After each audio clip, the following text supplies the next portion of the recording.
for the cruise, and we paid 50 dirham for each. It's quite massive, large. It has, you'll notice there's a row of rivets high, well established, functional and ready to travel. The fuel capacitance, just one way. That's when they changed the engines from diesel electric shaft engine. Our tour guide, we do the structure. It's part everywhere now. At that time, it was very innovative material to move forward.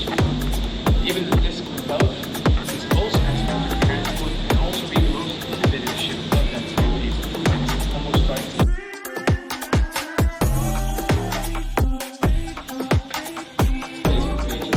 Instagram page, and now look at that. I'm sure that at the moment, right.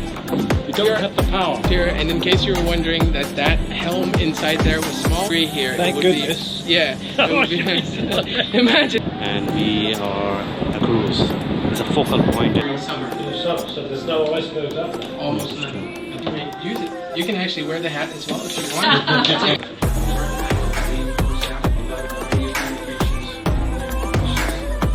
Throughout its history, focusing on even, for example, and Crown and Southampton ship to make it worthy for luxurious travel again. This is obviously not the loved color from 82 to 83. There were so many changes. In fact, dropped it behind, much higher altitude.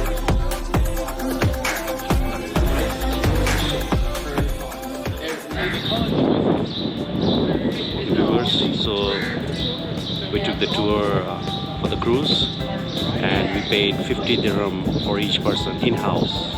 Otherwise, outsider, 85 dirham. So right now we're looking at the QE2, and as you see, it's quite massive, large. It has a total of 447 rooms with a length of 293 meters. From the bottom to the top of the funnel, we measure at 52 meters, and at width of 32 meters. The ship was constructed, especially the hull, in various panels. However, what was unique is they did not use rivets to put these panels together. They actually welded all of the panels, which was a very new method that was used during construction. In fact, you will notice the lack of rivets except for in one place. If you look right below the large rectangular window, it's a vertical rectangle, you'll notice there's a row of rivets that goes across the entire ship. And that's actually because the upper half from that point is aluminum rather than steel, like a lot of the old ships. And in order, obviously you can't weld steel and aluminum together, so in order to secure that, you have the rivets that go through the place. That's the only place. So a lot of saving on the weight of the ship. Yeah. The top speed of the ship being 34 knots, which at that time was a really high, well-established speed, and in reverse it goes as fast as 19 knots. So for a ship, I mean for a car, absolutely horrible, but for a ship, it's a brilliant, especially of this size, it's a brilliant speed. The total weight without any person, or you could call it dry weight, without any person on board, without any food on board, any supplies, any fuel, is 70,000 tons. And it goes up to around 80,000 tons, fully functional and ready to travel. The fuel capacity, around 5,000 gallons, 5,000 tons, just one way. Right, so you can imagine from Southampton to New York, total of 6 days. Was it designed specifically for the Southampton, New York? Originally designed in 1965, completed in 1967. The purpose of it was as a steamship, by the way. It was designed as a steamship, so it was supposed to go from Southampton to New York, transatlantic voyage as transportation. It's a luxury mode of transportation. However, in 1987, that's when they changed the engines from from steamship to diesel electric. This was done in Bremerhaven, Germany, where they actually removed the entire funnel that you see right there, placed it on land, and lowered 9 diesel electric engines through that funnel into the heart of the ship. Now, in case you're wondering, a single diesel electric engine is comparable to the size of a double-decker bus. So you can imagine cranes bringing 9 of those diesel electric engines and lowering them into the ship, having it fitted with the shaft, the engine, and the shaft and the various components of the engine as well. The entire engine room was changed during that time. The captain's bridge was changed completely into its look that it is right now. Alright guys, so this is our tour guide. We took the tour for the cruise. He's going to give us the demonstration about the cruise and history. The center pillar is the original pillar structure that was part of this midship lobby.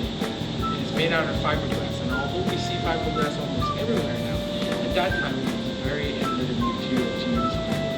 It was actually inspired, the use of it was inspired after the moon landing in 1969, which is around the same time when the QE2 sailed its major voyage. Even the disc above is also fiberglass, and it is fitted with mirrors and wooden panels alternating all throughout and around. And that was part of the original structure and design. The Britannia focusing a bit more on the luxurious aspect of transport and also being the most innovative ship of that time. A lot of times people confuse the Britannia for the Titanic. I don't really understand why. There's very similar design structures and elements throughout the ship, and it's almost the same in size, even though I would say slightly a bit larger in terms of mission. However, the Titanic is called the largest ship in the world, because not mainly because of its size, but also because of its capacity. The Mauritania can only accommodate 2,600 people because it has much wider and open spaces within, whereas the Titanic, on the other hand, can accommodate, and did, a total of 5,200 people, almost twice the We have the iconic 4-funnel design. I'll tell you a little secret about the 4-funnel design when we go into the actual model of the Mauritania. But moving on.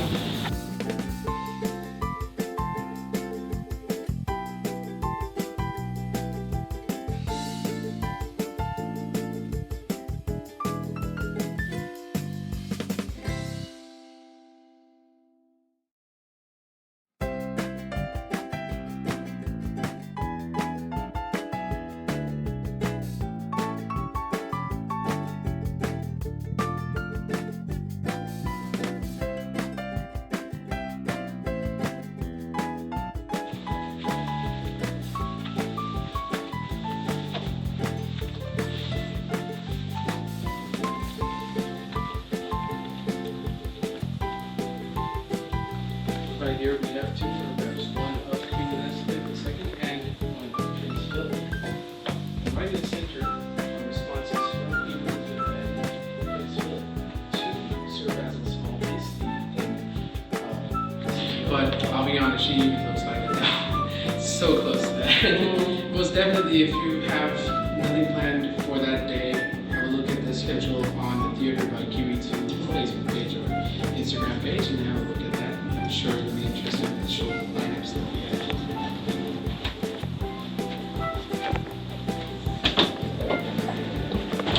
Alright, watch this green pipe kind of roll. Doesn't do anything now because it's steam powered, right? So it's pressured, so we don't have any of that at the moment. No steam. Right. You don't have the power. Yes. I mean, it can function. I promise you that. In fact, when it was here in 2008, even in 2020, when the Queen Mary came around, Queen Mary 2 came around, it was kind of like right there. And they sounded this. There's a video of that on YouTube as well. And they sounded it while it was here. So, really amazing. Same telegraph controls here, and in case you were wondering that that helm inside there was small, well, have a look at this one right here. Imagine 90,000 tons of this ship. You can maneuver it with that. Although I must admit, it's not as responsive as our steering wheels in the car. Normally, when you would set the degree here, Thank it would goodness. be, yeah, it would be, imagine just like that, a kid comes up for you. So at the moment we're taking tour of QE2 and we are at the moment on board deck of the cruise. It's a focal point as our guide told us. And it's called the captain cabin.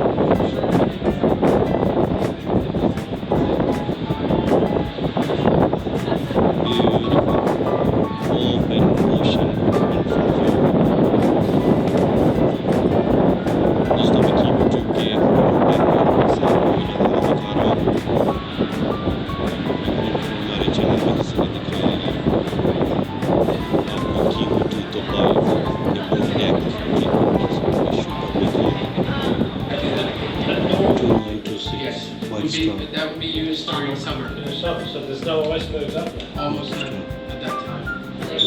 sink. Most right here we have the telegraph speed controls. If you remember the one we were seeing for the Mauritania, which is the brass one, massive large thing, this is just a lever right here. Push it full speed ahead, forward. We had go at 34 knots, and in reverse, do you remember how many knots? 90. Perfect, great. Everyone, this quick Great here. pupils. Amazing. Right here we have the helm, Oh, the steering wheel, very if you may. small steering wheel. Absolutely, and if you think this is small, wait till we get to the portside bridge control. You will get to see how small these steering wheels can actually get. This is the original captain's hat. However, if you notice, and you probably remember, a lot of the captain's hat would normally be white, and that is true. But this is basically the frame of every captain cover. And it's called the captain's cover because that entire white part is actually a cover. You can just, it's elastic, you can just take it off, throw it for wash, and have this for a while, especially with the ventilation. And then when it's done and clean, put it back on. Yes, you may use it. You can actually wear the hat as well if you want. On this hat, rear area, we have a chart map being forced out. We have a communications room device for a lot of the radio communications with nearby ships, and of course with the port authorities. And if you come around here, we'll show you the captain's stage or sea cabin, but also the original chart room for the Clyde map. And it goes on throughout its history, focusing on even, for example, when in 1982 the ship had gone to war for the Falklands. So we were talking about that just now, and this was the moment with all the troops on board. The new helicopter deck right here, you can see that from there, and the crowd in Southampton waving it goodbye. This is when it was, if I'm not mistaken, leaving for the Falklands War. Also, if you notice in some of the pictures, the ship kind of color changes. Oh, yes. Because for a very little while in 1982, they had changed the color of the of the hull. As soon as it came back from Falklands, they had to make a lot of adjustments to the body and structure of the ship to make it worthy for luxurious travel again.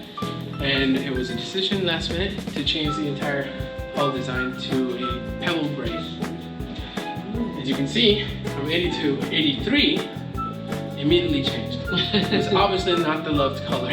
They wanted the original Cunard colors back, and that's exactly what they did.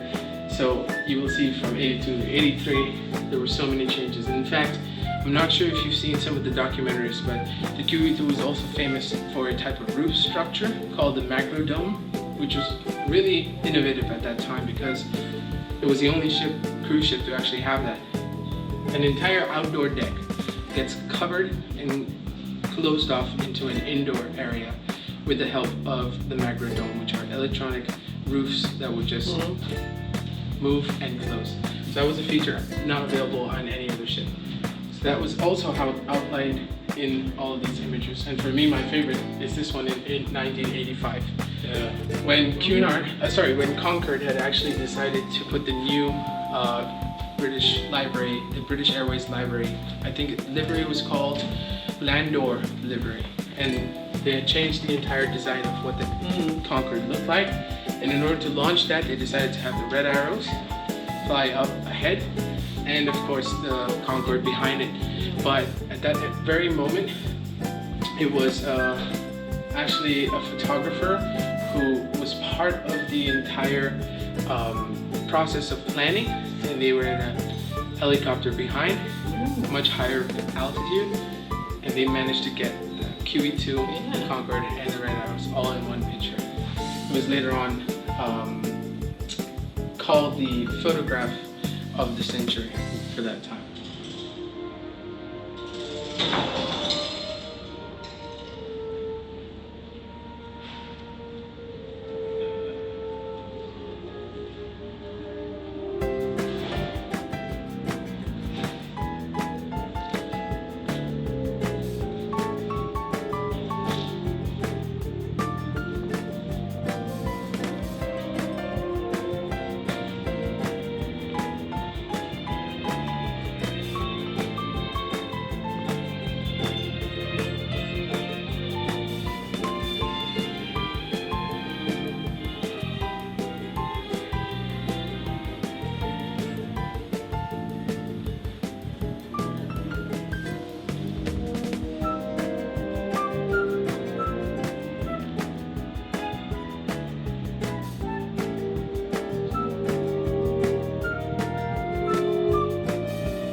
come back in the evening, I highly recommend that after 5 o'clock, the original lights aboard the ship turn on. Every single porthole will light up, including Captain's Bridge right there up front.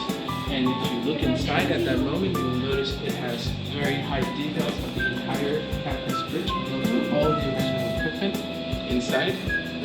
In fact, I could show you using my phone's flash right now. दोस्तों, okay viewers, सो हमने जी आपको बहुत informative tour इस cruise के बारे में QEII जो cruise है दिखाया, बताया। हमारे गाइड ने सारी इसकी हिस्ट्री बताई। कुछ पोर्शन मैं इसको शूट नहीं कर सका because of security reason, we not allowed to shoot that thing and my battery going to be dying now.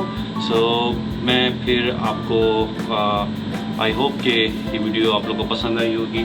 पसंद आई तो शेयर करें, फैमिली फ्रेंड के साथ लाइक करें, कमेंट्स करें, और हम नई वीडियो के साथ फिर आपसे मिलेंगे। जब तक गुड बाय, अल्लाह हाफिज़।